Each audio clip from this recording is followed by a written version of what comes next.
I parked at the bottom of the driveway and sat in silence for a moment. My hands were still on the steering wheel, but my eyes had already drifted to the top of the hill. The sun was just starting to rise behind the house. The glass along the south wall caught the morning light and threw it across the yard like a quiet promise. It was finally finished. This house, my house. Not just walls and floors and a roof, but proof that I had made it through. Every design decision, every cost overrun, every time someone assumed I couldn't handle a project this big, it was all right there in glass and stone and steel. I stepped out of the car and walked slowly up the front path. The lavender lining the walkway brushed against my legs. I had planted it myself last spring. I still remembered the dirt under my nails, the ache in my lower back from bending too long. But I also remembered the smell of the earth and the strange sense of calm that came from doing something so ordinary after years of building something so large. At the front door, I paused. My keys were in my hand, but I didn't turn the lock just yet. I wanted to take in the quiet for one more moment. Tomorrow would be the celebration, the housewarming, the big reveal to friends and colleagues. But today, it was just me. Me and the space I had created with my own two hands. I wanted to walk through it slowly without music or voices or laughter. I wanted to feel the stillness before everything changed. Then I heard something. Voices. Muffled at first, but not distant. Inside the house. I froze. At first, I thought maybe a delivery had arrived early, or someone from the landscaping team had come to prep for tomorrow. But then I heard a familiar laugh. High-pitched, light, too familiar. Natalie. My sister. And then another voice, a stranger's voice, a woman professional polished. She was talking about color palettes and seating arrangements. I placed my key in the lock and turned it slowly. When I stepped inside, the air was cool. The scent of new wood still lingered in the hallway. The walnut floors gleamed beneath my feet. The foyer opened up to the double-height living space with the glass wall. It should have taken my breath away like it always did, but instead, I stood frozen. There in the middle of the room was Natalie. She was standing near the curved staircase, gesturing up toward the mezzanine. Next to her was a blonde woman with a clipboard. I recognized the type immediately, wedding planner. The mezzanine would be perfect for the ceremony. Natalie said, her voice bright, and we could put a long tent in the backyard for the reception, maybe string lights across the olive trees. I cleared my throat. Natalie turned. Her face lit up like nothing was wrong. "Oh, Amelia," she said, as if she had simply bumped into me at the grocery store. "You're back early." I didn't move. "What are you doing here?" I asked. My voice was calm. Flat. Natalie smiled. Not nervously, not guiltily, just pleased with herself. "Mom and Dad told me they decided to give me the house as a wedding present. She said Connor and I are starting our life here." The words didn't register at first. It was like she had spoken in a different language. She walked a few steps closer, still smiling. The planner looked back and forth between us, clearly sensing something was off, but not quite understanding what. I looked around the room. Every detail, every panel, every railing and beam. I remembered choosing each one. I remembered the endless calls with contractors, the budget spreadsheets, the sleepless nights wondering if I had taken on too much. And now Natalie was standing here like she had been handed a gift. "This is my house." I said. I tried to keep my voice even. "I built this. Every inch of it came from me." Natalie gave a little shrug, like it wasn't a big deal. "But you live alone," she said. "You don't need all this space. Mom and Dad said you'd understand if you thought about what's best for the family." There it was. That word. Family.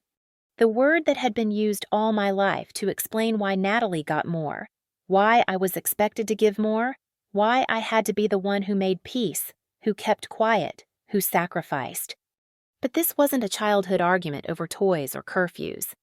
This was my home. And suddenly I knew.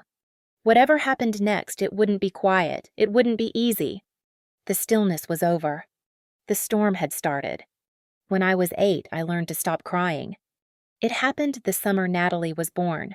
I remember the hospital room, the soft blue walls, the quiet hum of machines, the way the sunlight filtered through the blinds and landed across the white sheet covering my mother's legs.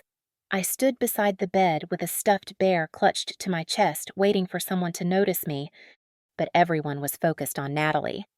They called her a miracle, a blessing. My mother cradled her like she was the most delicate thing in the world. My father beamed like he'd just won a prize. Aunts and uncles passed her around like a fragile glass ornament, all smiles and soft coos. I had never seen people so happy. At first I smiled too. I was proud to be a big sister. I told everyone at school. I even tried to help at home, folding laundry, bringing my mom water when she was nursing, picking up toys off the floor. But slowly, something changed. No one really looked at me anymore. One evening, I was trying to show my dad a drawing I had made. It was a picture of our house with all four of us holding hands. I had worked hard on it, even shaded in the roof tiles with colored pencil. But he barely glanced at it. Later, Amelia, he said, bouncing Natalie on his knee. She just started smiling. Look. I remember staring at them, the way she looked up at him with wide, shining eyes, the way he forgot I was even there. That night, I sat on my bed and cried into my pillow. The next morning, I didn't cry anymore. By the time I was 12, I was the one setting the table, doing dishes, packing my own lunches. I got straight A's. I made my own science fair posters. I helped Natalie with her homework when she got older, even though she never asked nicely.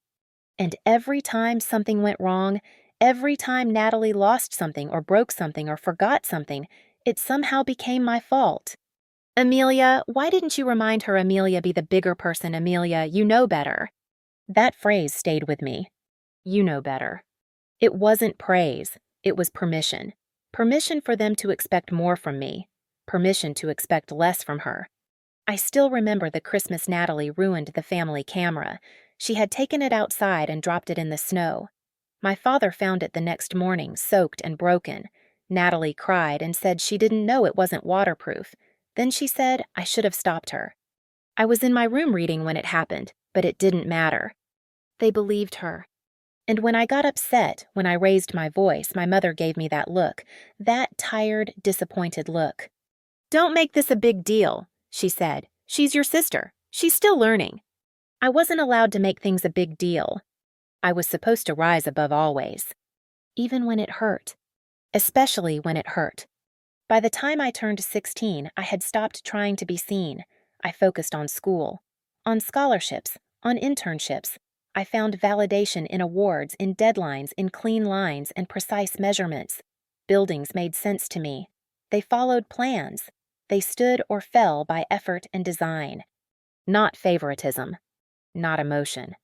And Natalie floated through those years like she always had, charm and chaos wrapped in a pretty smile, late to everything, quick to laugh, quick to cry.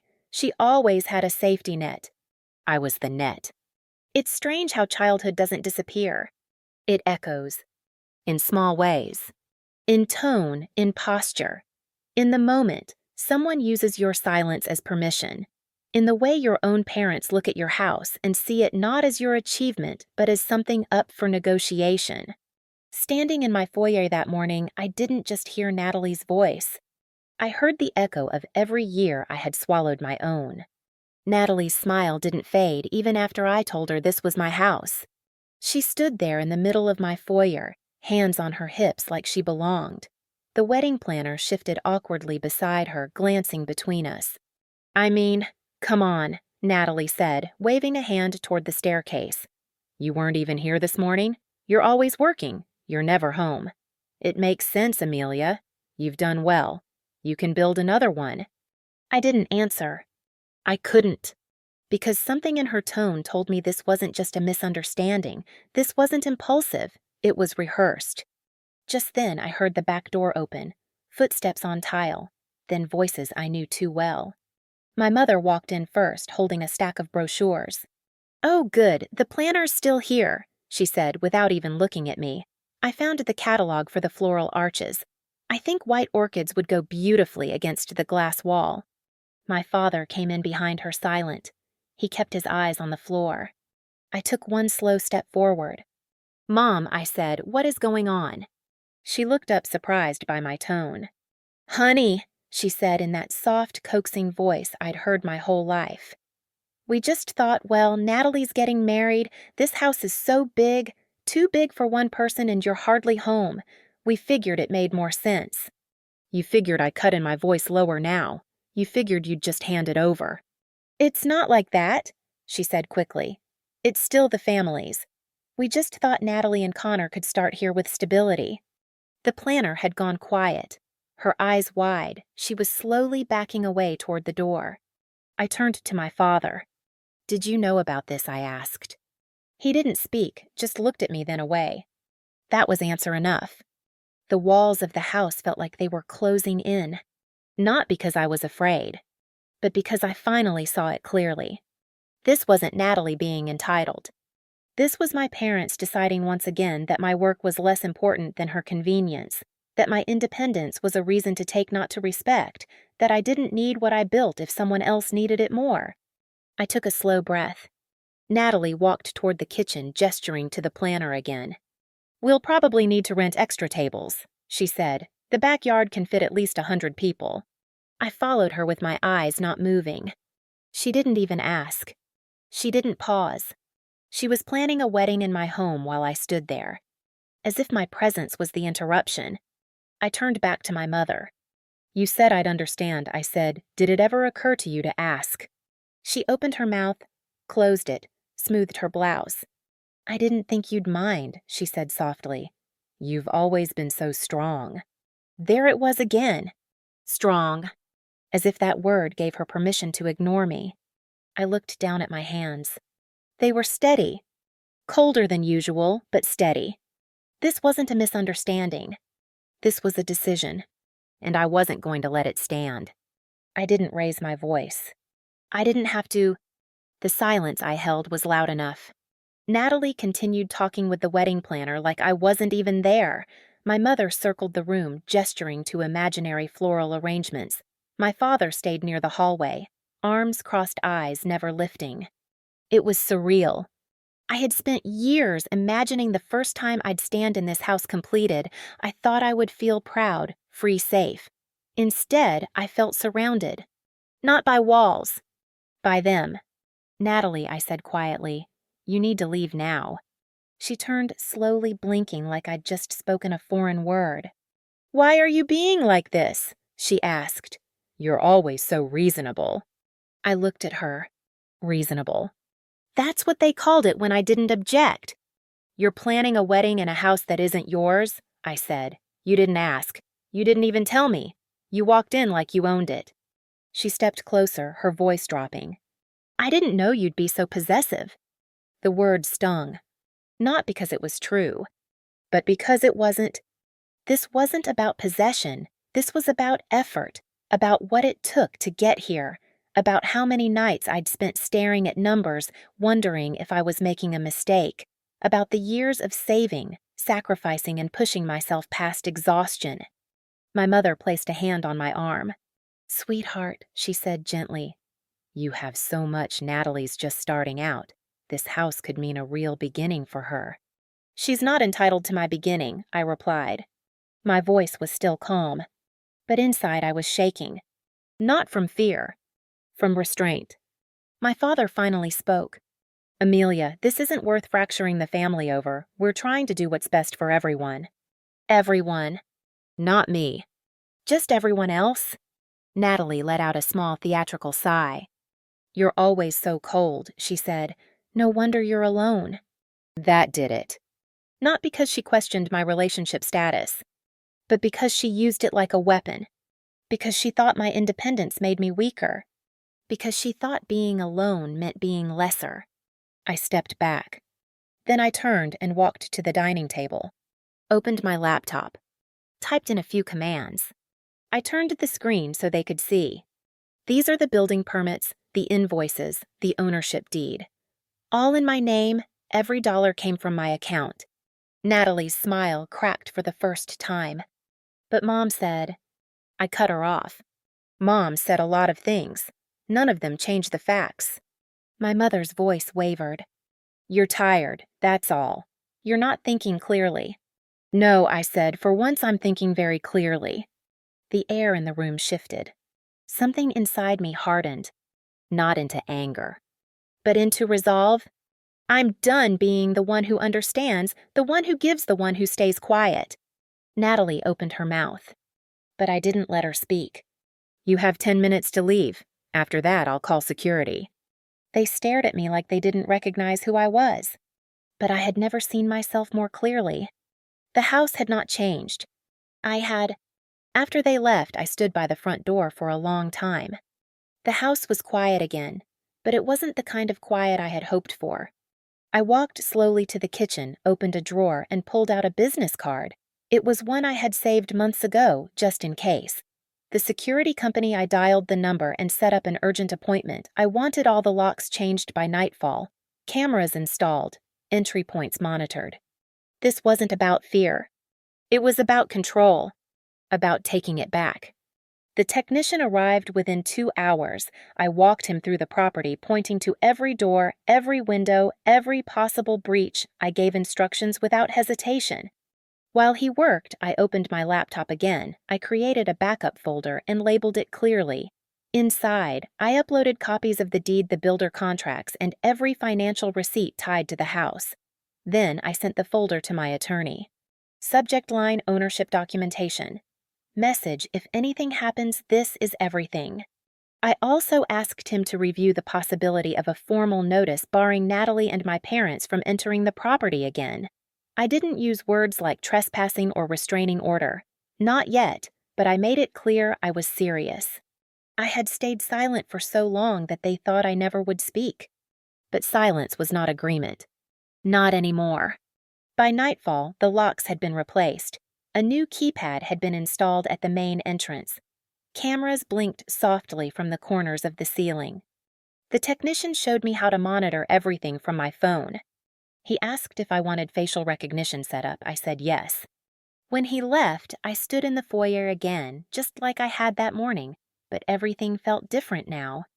The house no longer felt like a symbol of arrival. It felt like a line in the sand. A place I would defend, not just live in. I made tea and sat at the edge of the staircase, watching the glow of the hallway lights reflect on the hardwood floor.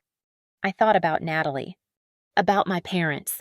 I thought about the ease with which they had erased my name from something I built. It wasn't new. They had done it for years. But this time I saw it clearly. They weren't protecting her. They were protecting the version of the family they preferred. The one where I stayed useful but quiet. The one where I made things happen and they decided who deserved them. I took a sip of tea. It was still hot. Bitter but steady. I picked up my phone and created a new contact group. In it, I added only 3 names: my lawyer, my assistant, and my best friend Claire. These were the people I trusted. Everyone else could wait. Or disappear. This house was mine. Not just legally, but emotionally, spiritually. I had built it from dust and blueprints and endless hours. And now I had drawn the line. This was where I began protecting myself. Fully. Finally. The first message came just after midnight. It was from my aunt, then a cousin I hadn't heard from in over a year, then another. One by one, the notifications lit up my phone like warning flares. They all said the same thing. Family comes first. You're being selfish. How could you do this to your own sister? I didn't respond. I turned the phone face down on the nightstand and stared at the ceiling. The silence in the room was full of memory. I thought about the time Natalie lost the necklace our grandmother had given me. I was 10. She was 5. I had placed it carefully in a small jewelry box on my desk. The next day, it was gone. She said I must have misplaced it. My parents believed her. I spent a week grounded. Natalie got a new bracelet. She wore it to school and told everyone it was a reward for being brave during the whole situation. No one asked what that situation had cost me. It had always been like that. Every time something went missing, every time something broke, every time a lie was easier to believe than the truth, I was the one they looked at to fix things, to take the hit, to absorb the shame. Because I could Because I was strong. That was the story they told themselves. I sat up slowly and walked into the kitchen. The floor was cold beneath my feet. I poured a glass of water and leaned against the counter. The house was quiet, not just in sound, but in spirit. For the first time in a long time, I wasn't waiting for someone to come in and pull me off track. I wasn't adjusting myself to make someone else comfortable. I was just here, in my home, alone, but not abandoned, not lost. Alone, like the calm that follows a storm, the kind that feels earned. I opened the phone again, scrolled through the messages. I read every word, carefully. Not out of guilt, but because I wanted to see them clearly. I wanted to know exactly how my truth made them uncomfortable.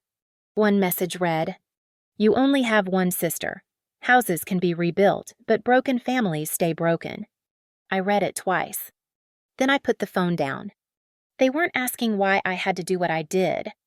They weren't interested in the cost I had already paid, in the years of sacrifice, in the quiet erasures that had brought me to this point.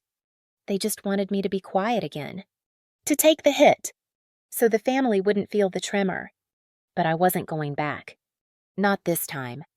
I finished the water, turned off the lights, walked through the halls of the home I built one last time that night. My steps echoed softly. Not lonely, just clear. In the morning, I made peppermint tea. The kettle hissed as the water boiled.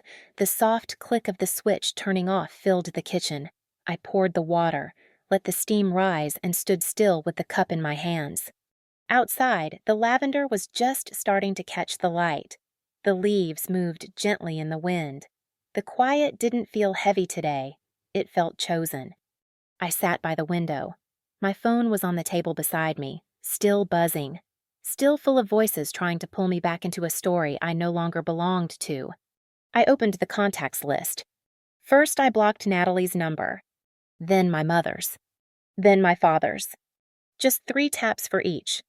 The silence that followed was sudden clean. I took a sip of tea.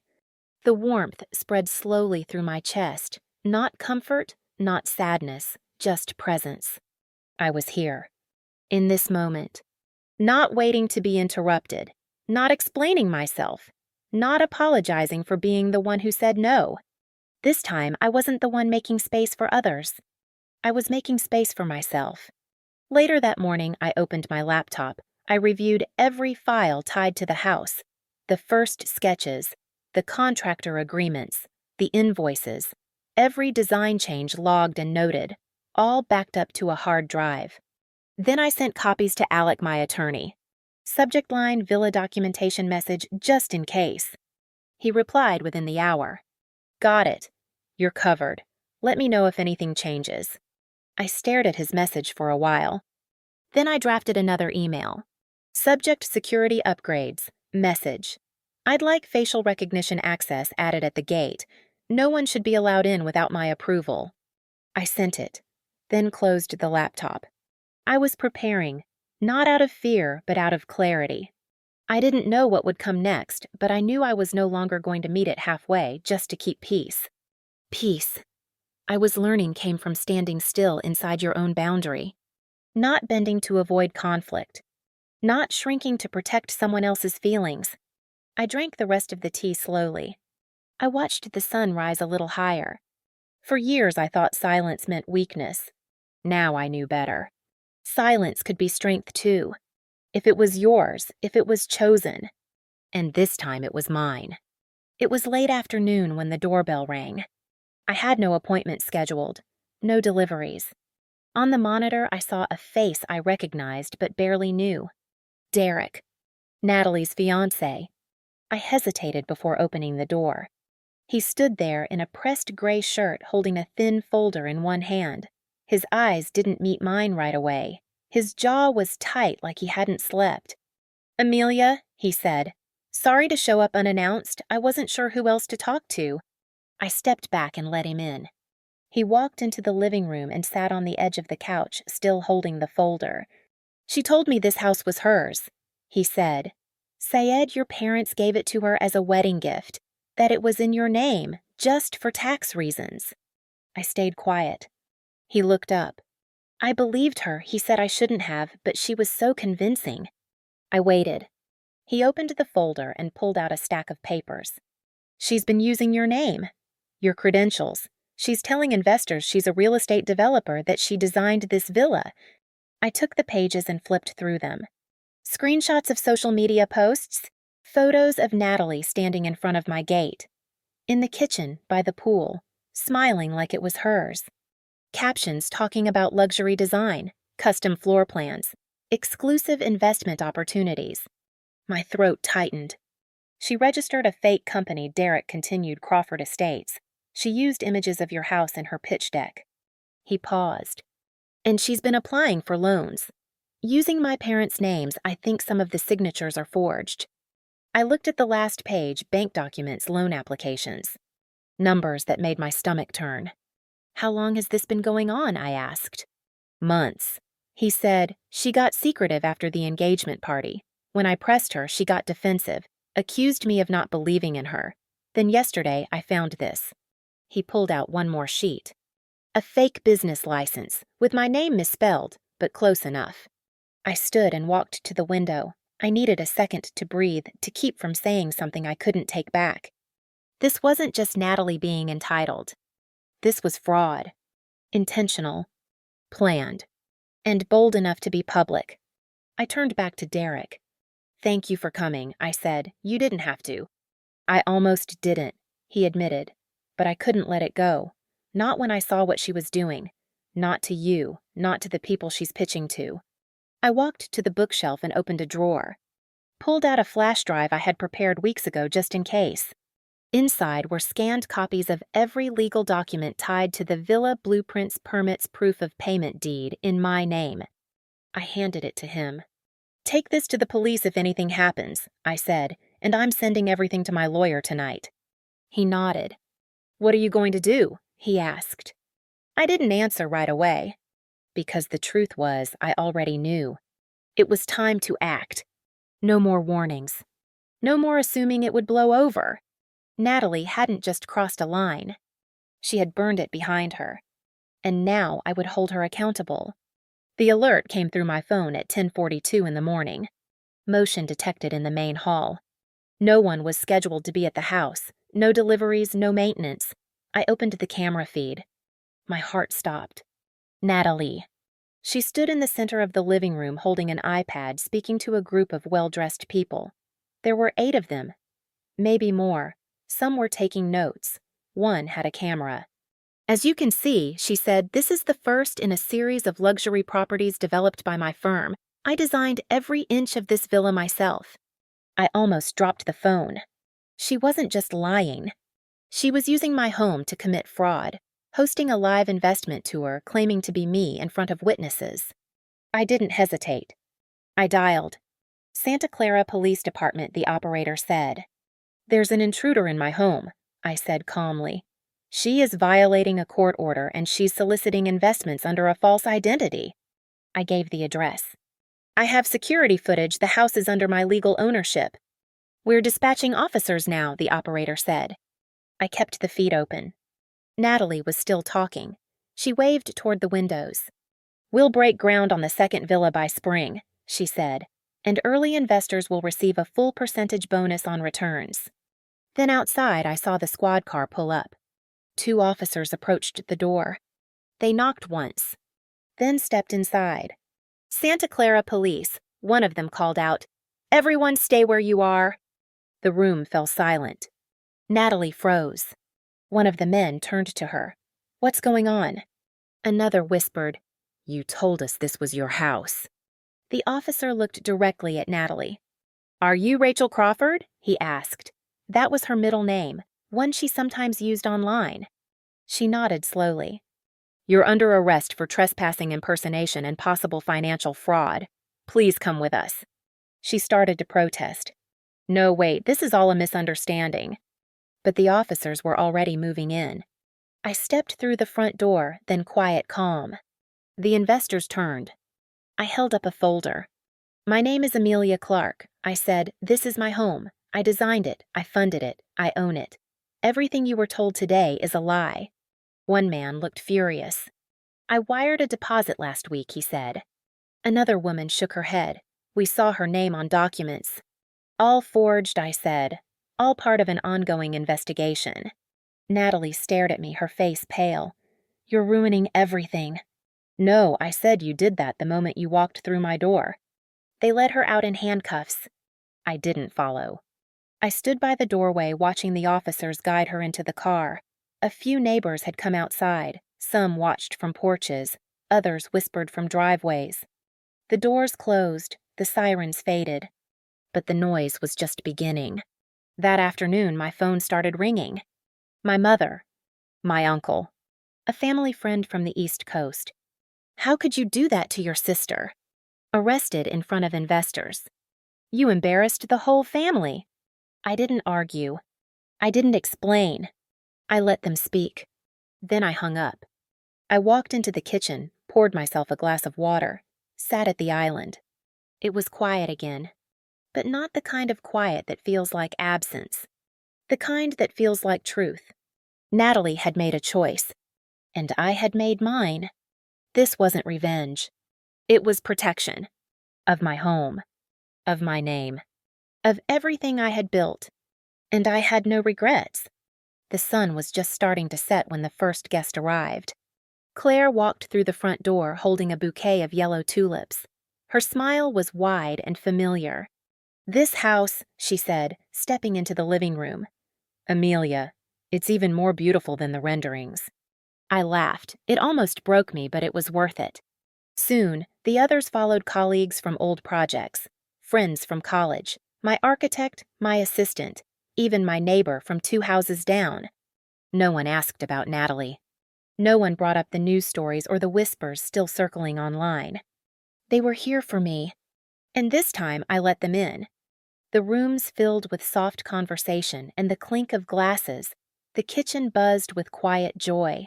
Candles flickered along the back patio. Light wrapped around the olive trees I had planted 2 years ago. Music played low from hidden speakers. Everything felt intentional, gentle, whole. When I stood at the edge of the pool, the sky deepened to a pale orange. Reflections shimmered across the water. I took it all in. Not just the beauty of the place, but the absence of tension, of expectation, of performance. For the first time in a long time, I wasn't watching the door. No one would walk in and take over. No one would ask me to step aside. Later, I stood by the kitchen island with a glass of wine in hand. Claire leaned against the counter, watching the room. You seem lighter, she said. I am, I replied. She nodded slowly. You did the hard thing? You protected your peace. I didn't speak right away. Because I felt it. Not as a moment, but as a fact. This was peace. Then my phone buzzed in my pocket. I pulled it out. One missed call.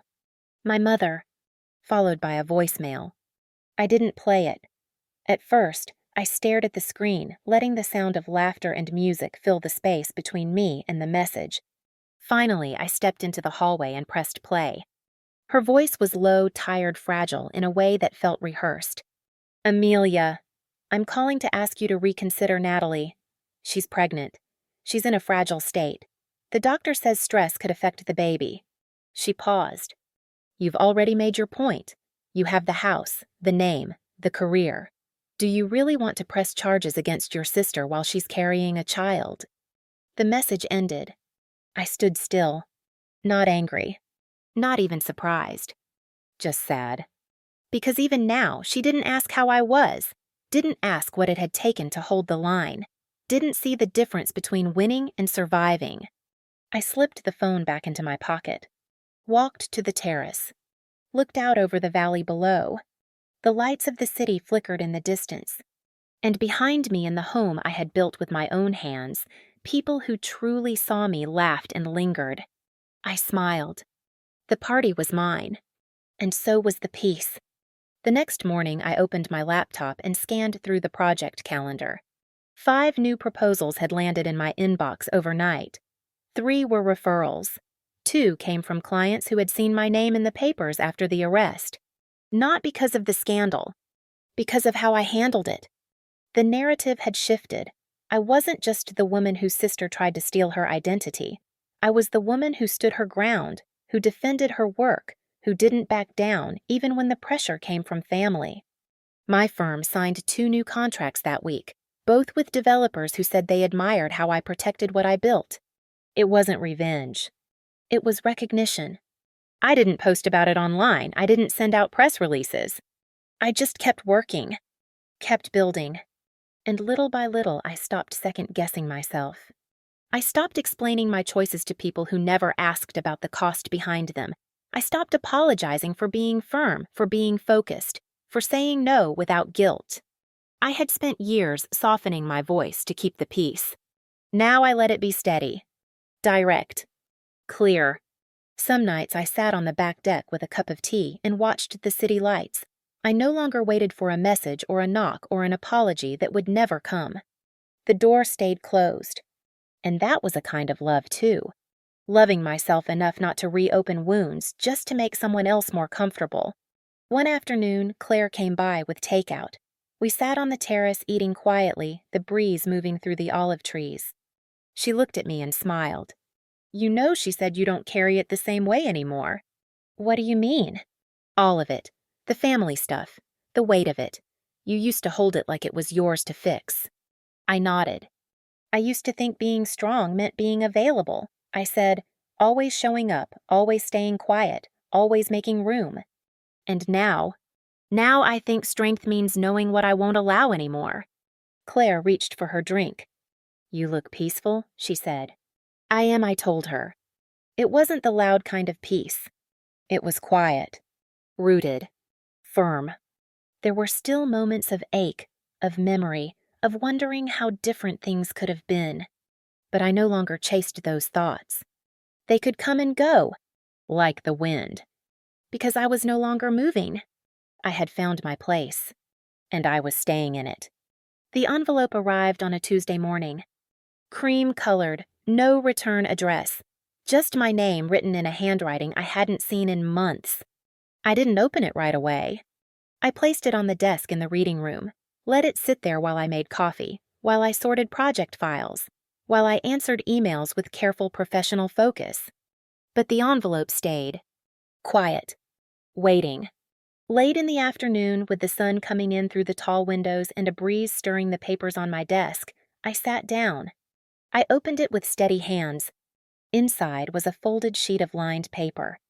The letter began, "Amelia, I don't know if I even deserve to call you sister anymore, but if anything is left between us, even a memory, I hope you'll read this. I'm going to be a mother a girl. The doctor says she's healthy.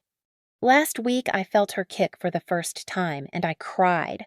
Not because it hurt, but because for the first time in my life, I wanted to do something right. I know I made mistakes. I know what I did was wrong, but I was trying to build something too. I just didn't know how. You've always had everything together. You've always been the one everyone looks up to." I was jealous.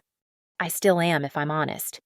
Not of your house or your money, but of the way people believe you, the way you move through life like nothing shakes you.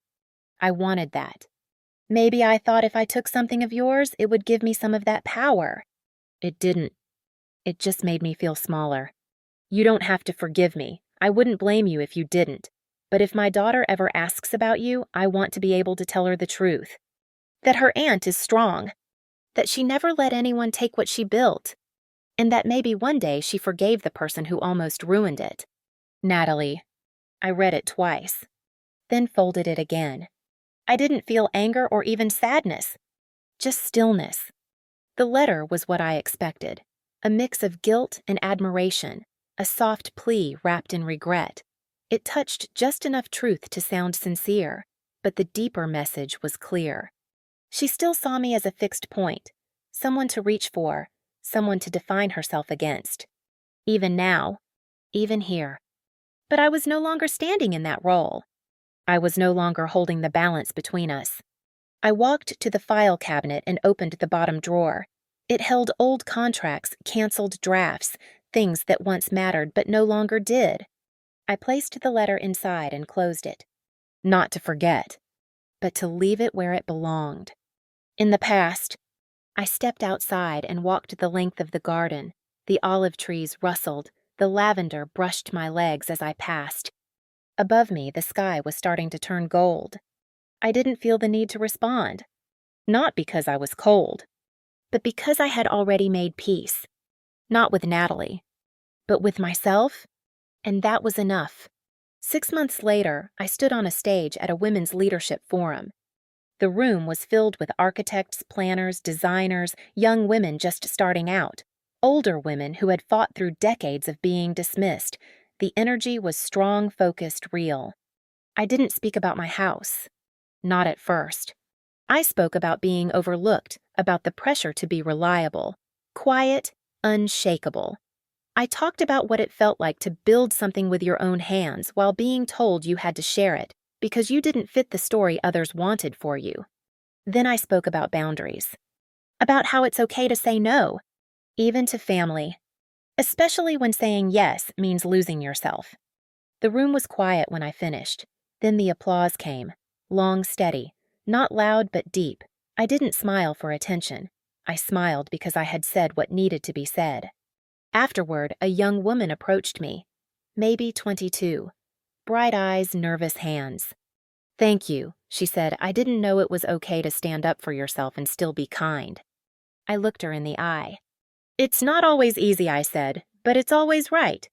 That week, I met with my design team and finalized plans for a new project, a small housing community, eco-friendly homes, affordable, designed with dignity, built for single mothers who needed a foundation that didn't come with judgment. We called it Everlight.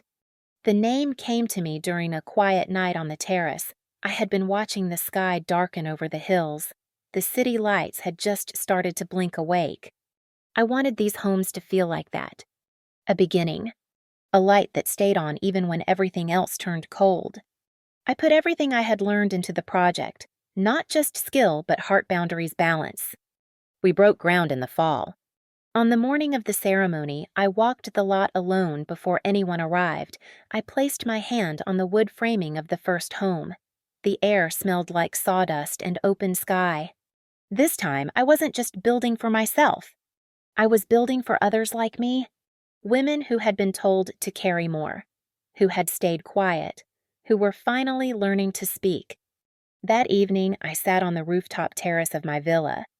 The stone was warm from the sun. A glass of white wine rested on the table beside me. In the garden below, the lavender was blooming again. I watched the sky shift from orange to soft gray. This house no longer felt like a prize. It felt like a reflection of who I was, of what I had claimed, not by fighting louder, but by standing still in the truth of my own worth. I didn't know if Natalie would ever truly change. I didn't know if forgiveness would ever come. But I knew this. Forgiveness doesn't mean pretending something didn't happen.